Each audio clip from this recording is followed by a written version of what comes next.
Hello students, welcome to the class. Plant physiology unit में हमने already C3 cycle तक complete कर लिया था. आज के लेक्चर में हम C4 साइकिल के बारे में पढ़ेंगे जिसको हम हैच एंड स्लैग पाथवे भी बोलते हैं. तो इसके बारे में सबसे पहले बेसिक इन्फॉर्मेशन देखते हैं. देखो C4 साइकिल जिन प्लांट्स के अंदर होती है उनको हम प्लांट्स को बोलते हैं C4 प्लांट्स. ठीक है, ये कौन से प्लांट्स होते हैं? जो ड्राई ट्रॉपिकल रीजन में रहते हैं. जो ड्राई ट्रॉपिकल रीजन में प्लांट्स रहते हैं उनके अंदर C4 साइकिल चलती है और उन प्लांट्स को हम C4 प्लांट्स कहते हैं. उनके कुछ एग्जांपल्स हैं शुगर केन, मेज, सोरगम, एमेरेंथस. तो ये प्लांट्स में क्या होता है कि जो CO2 का फिक्सेशन है, हमने C3 साइकिल पढ़ी थी केल्विन साइकिल, उसमें हमने क्या पढ़ा था कि CO2 फिक्स कैसे होती है प्लांट्स के अंदर, है ना. तो यहाँ पर क्या होता है कि CO2 का फिक्सेशन 2 बार होता है, डबल फिक्सेशन होता है. ठीक है, जो फर्स्ट प्रोडक्ट बनता है CO2 फिक्स होने के बाद वो बनता है 4 कार्बन का कंपाउंड जिसका नाम है ऑक्सैलो एसिटिक एसिड. इसीलिए 4 कार्बन का कंपाउंड बनता है, इसीलिए इस साइकिल को C4 साइकिल कहते हैं. ऑस्ट्रेलिया के 2 बॉटनिस्ट थे, हैच एंड स्लैग, ये उनके नेम्स थे. इन्होंने डिस्कवर किया था कि जो ट्रॉपिकल प्लांट्स होते हैं उसमें CO2 का जो यूटिलाइजेशन है वो ज्यादा बेटर तरीके से होता है क्योंकि CO2 2 बार फिक्स होती है. इसीलिए इस साइकिल का नाम हैच एंड स्लैग साइकिल भी रखा गया है क्योंकि इन साइंटिस्ट ने इसको डिस्कवर किया था. C4 प्लांट्स की जो प्रोडक्टिविटी है वो C3 के कंपैरिजन में ज्यादा होती है. ऐसा क्यों है? ये क्वेश्चन एग्जाम्स में आता है ज्यादातर. तो इसके लिए कुछ स्पेसिफिक रीजंस हैं. C4 प्लांट्स के अंदर जो लीफ एनाटमी होती है वो कुछ स्पेशल टाइप की होती है, उसको हम बोलते हैं क्रैंज एनाटमी. अभी मैं डिटेल में उसको एक्सप्लेन करूंगी. सेकेंड इंपॉर्टेंट पॉइंट क्या है C4 प्लांट्स का कि वो हाई टेम्परेचर को भी टॉलरेट कर सकते हैं, लेकिन C3 प्लांट्स तो नहीं कर सकते, इसीलिए C4 प्लांट्स ज्यादा प्रोडक्टिविटी शो करते हैं.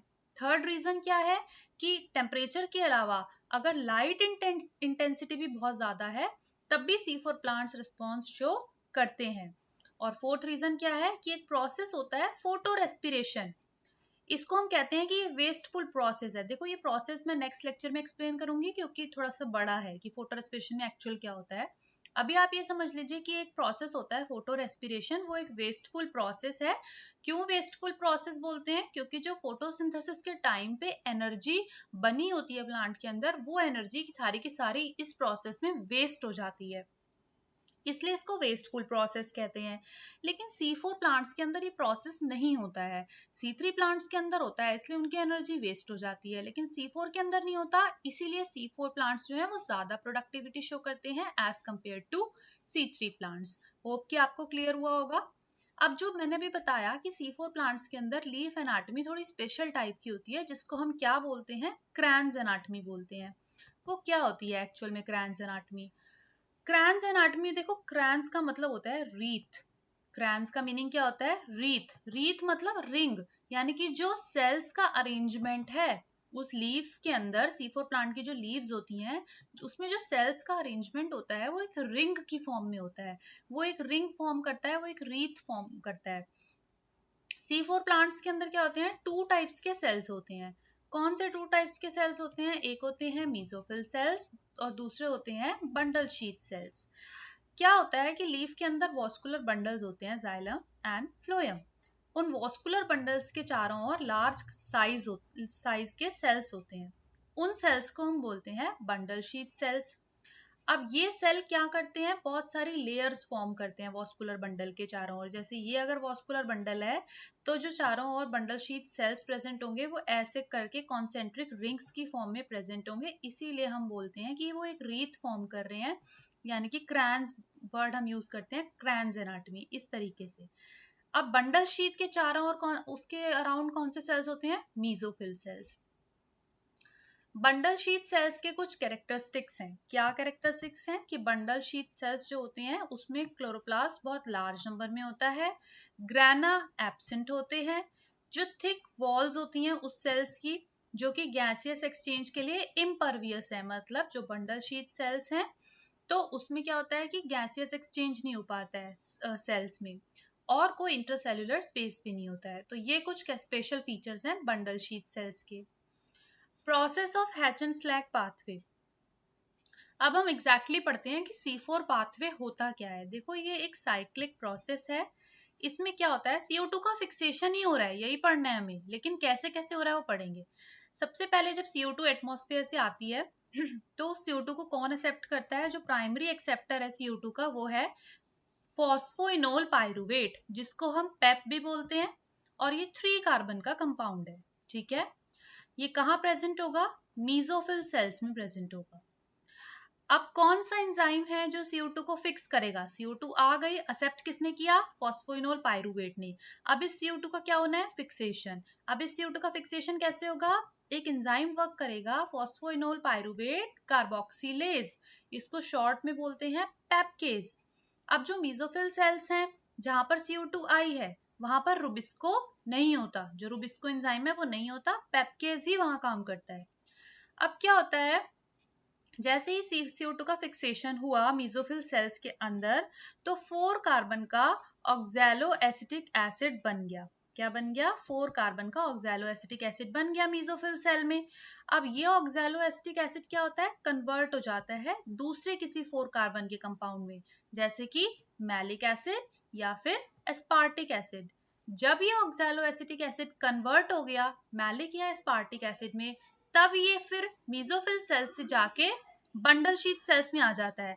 This is mesophyll cell, this is bundle sheath cell. यहाँ पर CO2 का फिक्सेशन हुआ, C4 एसिड बना ऑक्सैलो एसिटिक एसिड, फिर ये कन्वर्ट हो गया मैलिक या एस्पार्टिक एसिड में, उसके बाद ये ट्रांसपोर्ट हो गया बंडल शीथ सेल्स के अंदर, ये आ गया बंडल शीथ सेल्स के अंदर C4 एसिड।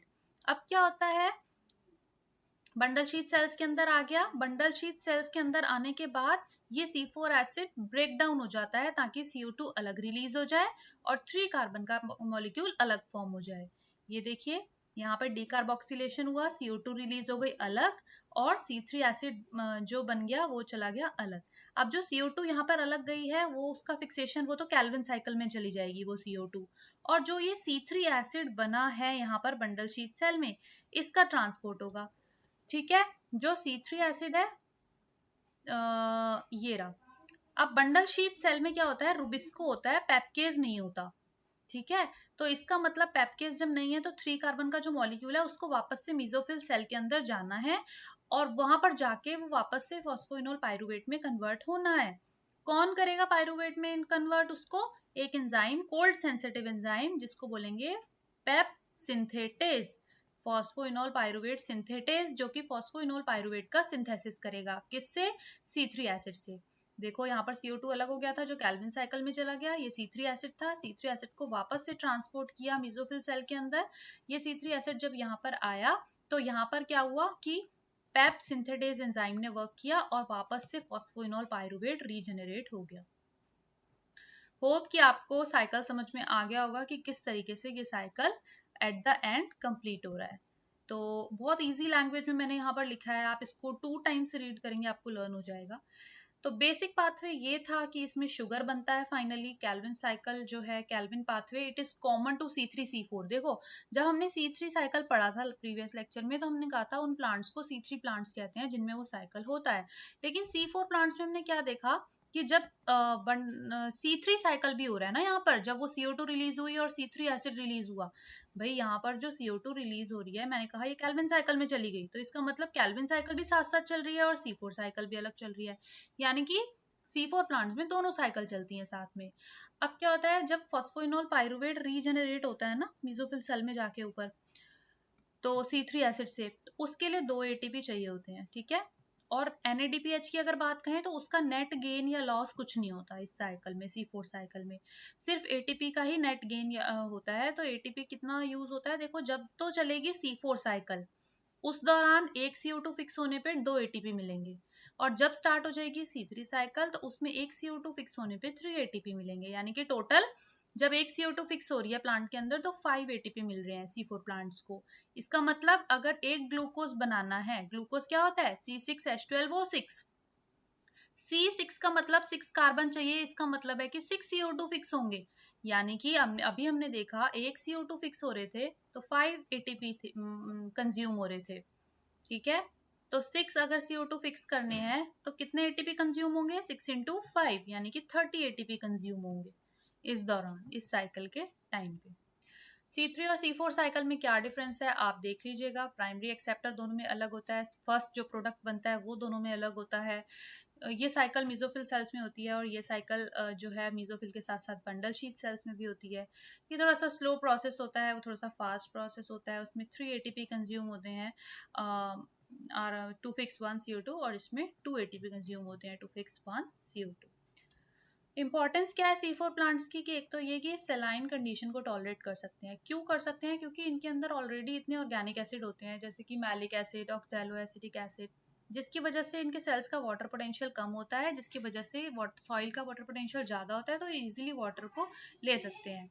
सेकेंड रीजन ये है कि ये जो है परफॉर्म करते हैं photosynthesis even when their stomata are close, क्योंकि इनके पास क्या है, पेप्केज एंजाइम है जो कि स्ट्रॉन्ग एंजाइम है CO2 को फिक्स करने के लिए। और थर्ड आपको पता ही है कंसेंट्रिक अरेंजमेंट होता है लीव्स का, जिसकी वजह से वाटर यूटिलाइजेशन बेटर हो जाता है।